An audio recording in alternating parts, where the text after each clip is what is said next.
ما هو حال السلف الصالح رضي الله عنهم ورحمهم في استقبال هذا الشهر العظيم؟ كيف كان هديهم وكيف كان سمتهم ودلهم؟ شكرا لكم. جزاك الله خير يا شكرا.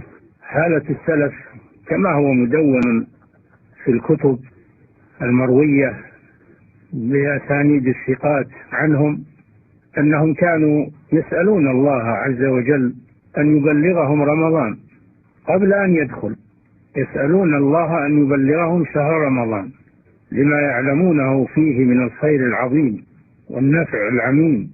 ثم إذا دخل رمضان يسألون الله أن يعينهم على العمل الصالح فيه. ثم إذا انتهى رمضان يسألون الله أن يتقبله منهم، كما قال الله جل وعلا: الذين يؤتون ما آتوا وقلوبهم وجلة أنهم إلى ربهم راجعون أولئك يسارعون في الخيرات وهم لها سابقون.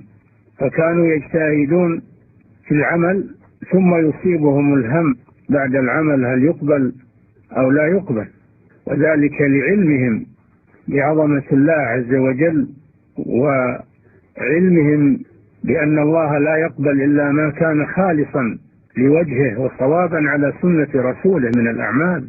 فكانوا لا يزكون أنفسهم ويخشون من أن تبطل أعمالهم، فهم لها أن تقبل أشد منهم تعبا في أدائها، لأن الله جل وعلا يقول: إنما يتقبل الله من المتقين.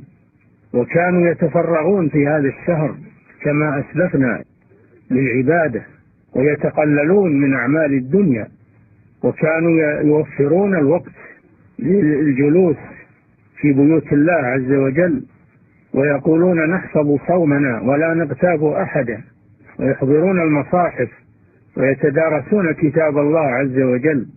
كانوا يحفظون أوقاته من الضياع، ما كانوا يهملون أو يفرطون كما عليه حال الكثير اليوم، بل كانوا يحفظون أوقاته الليل في القيام والنهار في الصيام وتلاوة القرآن وذكر الله وأعمال الخير.